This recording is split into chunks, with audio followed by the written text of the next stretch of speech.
Hello my dear friends, welcome to my channel. तो आज के इस वीडियो में हम क्लास 9 के साइंस में से चैप्टर 2 देखेंगे, that is matter around us pure. तो सबसे पहले हम देखेंगे व्हाट इज मैटर, इसके बारे में डिस्कस करेंगे।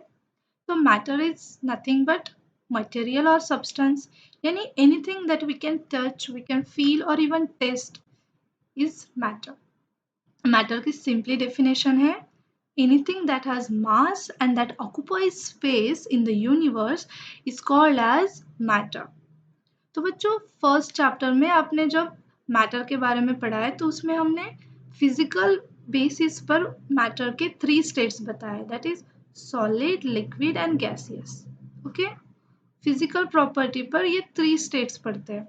But when we discuss the chemical constituent of matter, matter divides in further two parts, that is pure matter and impure matter। okay, अभी इस चैप्टर में हम किस पे बेसिस पे देखेंगे, केमिकल कंस्टिट्यूएंट पे बेसिस पर देखेंगे। ओके, तो ये जो प्योर वर्ड है आपने बहुत बार सुना होगा, प्योर मैटर, प्योर वाटर होगा वगैरह वगैरह।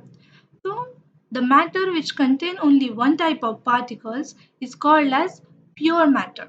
अभी जस्ट फॉर एग्जांपल हम वाटर लेंगे एक ग्लास में, तो अभी इस ग्लास में हमने वाटर लिया, यानी इसमें सिर्फ H2O के मॉलिक्यूल्स रहेंगे, यानी एक ही तरह का पार्टिकल रहेगा। इसीलिए हम इस वाटर को क्या कह सकते हैं, this water is the pure matter. Okay, now the impure matter, the matter which contains more than one type of particles is called as impure matter. तो इसके लिए हम मिल्क का एग्जाम्पल लेंगे।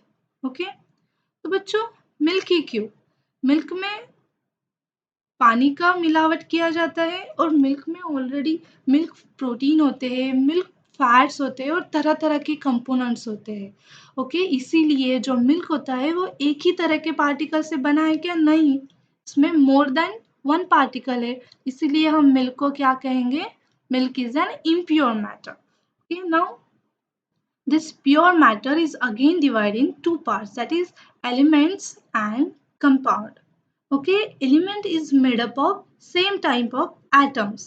ये एलिमेंट जो होता है वो एक ही प्रकार के एटम से बना होता है and is cannot be further simplified, और इसको हम फिर से जो डिवाइड नहीं कर सकते। And the smallest entity is atom, और जो एलिमेंट होता है उसका जो छोटा, सबसे छोटा जो पार्ट होता है वो क्या होता है, atom.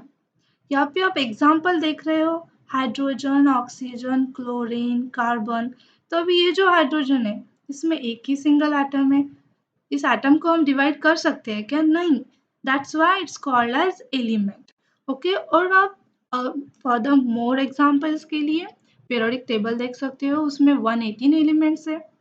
Okay, the next one is compound, when two or more than two elements combine chemically in a fixed ratio they form compound। okay, तो बच्चों जब कभी एक दो से ज्यादा एलिमेंट कंबाइन किए हमने इन फिक्स रेशियो, तो उसे हम क्या कहेंगे, कंपाउंड। जस्ट फॉर एग्जांपल अभी हमने H2O का एग्जांपल ले लेते हैं। तो H2O में टू मॉलिक्यूल्स ऑफ हाइड्रोजन है और ऑक्सीजन का एक मॉलिक्यूल है। जब हम सेपरेटली ये दोनों एलिमेंट को जब हम कंबाइन करते हैं तब हमें एक कंपाउंड मिलता है। तो उसी कंपाउंड को हम क्या कहते हैं, water, combinedly H2O। Okay, and the smallest entity of compound is molecule. Okay, और ये जो कंपाउंड की जो सबसे छोटा पार्ट होता है वो क्या होता है, मॉलिक्यूल होता है। मॉलिक्यूल क्या होता है, वो एटम से बना होता है। मोर देन टू एटम्स अगर रहे तो उसे हम क्या कहते हैं, मॉलिक्यूल्स कहते हैं। Okay, further they can only be separated by the chemical process. और ये जो वाटर है यानी कंपाउंड्स रहते हैं अलग अलग प्रकार के, उन्हें हम सिर्फ केमिकल प्रोसेस से ही उनको हम सेपरेट कर सकते हैं, otherwise on the physical process उनको हम सेपरेट नहीं कर सकते। Okay, and they do not retain properties of the parent element. और जिस जिस एलिमेंट से वो बना होता है उन एलिमेंट की वो प्रॉपर्टी शो नहीं करता।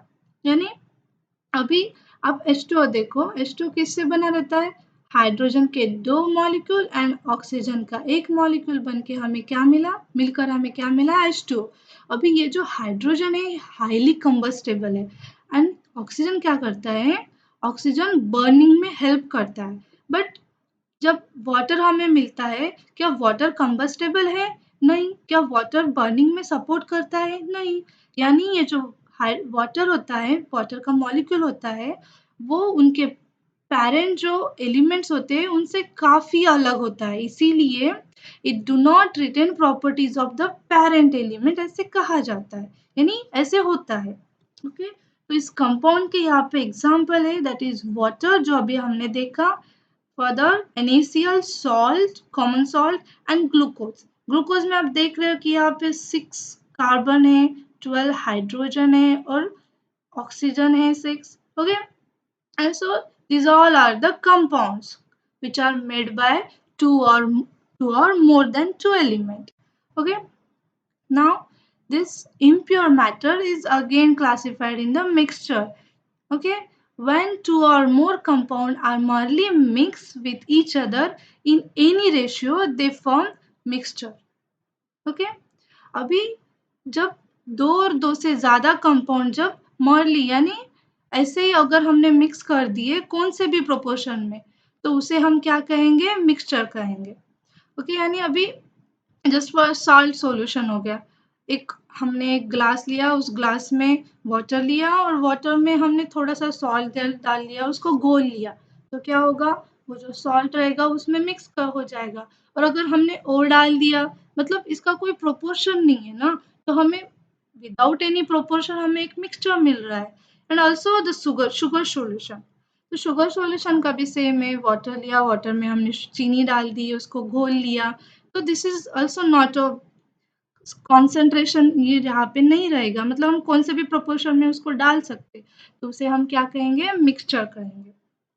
And the components can be separated by the general physical process, और ये जो मिक्सचर के कंपोनेंट्स होते हैं उसको हम कोई भी फिजिकल प्रोसेस से सेपरेट कर सकते हैं।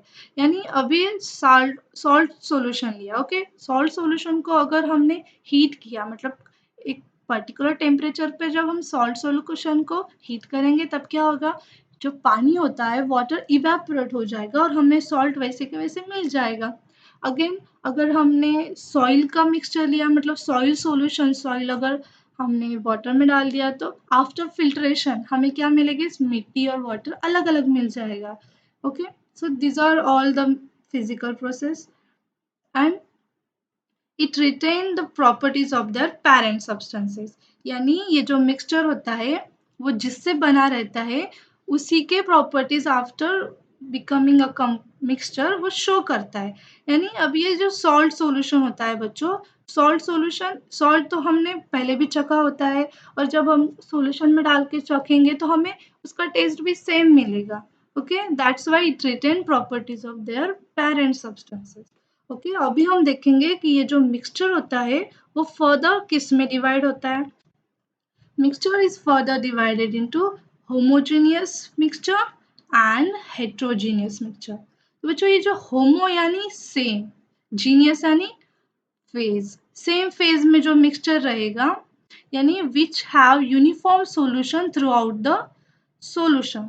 ओके, जस्ट फॉर एग्जांपल हमने ग्लास में क्या किया, लेमन जूस बनाया। ओके, तो ग्लास में हमने वाटर डाल दिया और उसमें ऊपर से हमने क्या किया, लेमन का जो जूस होता है वो डाल दिया और बाद में हम क्या करते हैं, सॉल्ट भी डालते हैं, थोड़ा सा सॉल्ट भी डाल दिया। और अगर हमने अगर उसको अच्छे से घोल लिया तो हमारा लेमन जूस तैयार हो जाएगा। अभी हम क्या करेंगे कि थोड़ा नीचे से हम लेमन जूस को स्पून से लेंगे, उसको चख के देखेंगे और यहाँ से उठा के देखेंगे, तो हमें उसका जो टेस्ट होगा वो throughout this container same ही रहेगा, यानी यूनिफॉर्म सॉल्यूशन रहेगा, इसीलिए उस मिक्सचर को क्या कहते हैं, होमोजीनियस मिक्सचर। अभी हेट्रोजीनियस, हेट्रोजीनियस अलग, तो हेट्रोजीनियस यानी non uniform concentration through out the solution. अभी अगर हमने एक ग्लास में वाटर में अगर सॉइल डाल दिया, ओके, और उसको घोल दिया, तो आफ्टर सम टाइम क्या होगा, ये जो सॉइल के पार्टिकल्स वो यहाँ पे नीचे बैठ जाएंगे। ओके, और हम हमारे खुली आंखों से डायरेक्टली देख पाएंगे कि सॉइल एंड वाटर सेपरेट है, यानी ये यूनिफॉर्म है क्या? नहीं है, इसका कॉन्सेंट्रेशन नॉन यूनिफॉर्म है थ्रू आउट द सॉल्यूशन, इसीलिए इस प्रकार की चीज़ों को हेट्रोजीनियस मिक्सचर कहा जाता है। ओके, एंड नाउ इसका एग्जाम्पल है सैंड सॉल्यूशन जो हमने देखा है। Now this heterogeneous mixture is further classified in two parts, that is suspension solution and colloidal solution. Okay बच्चों, तो ये जो सस्पेंशन और कोलाइडल सॉल्यूशन होता है इसके बारे में हम आगे में देखेंगे, क्योंकि ये जो हेट्रोजीनियस मिक्सचर होता है वो क्या होता है? सॉल्यूशन, प्योर सॉल्यूशन होता है ये। Okay, pure solution, Cola suspension solution and colloidal solution. तो इसके बारे में आगे बहुत कुछ है जो उसके बारे में हम देखेंगे, फिर वहाँ पे मास भी है उसके बारे में पढ़ेंगे। तो बच्चों, this is the first part of this chapter. Okay, see you in the next video. और अगर आपको मेरा ये वीडियो अच्छा लगा तो उसको सब्सक्राइब ज़रूर करना। Okay, thank you for watching.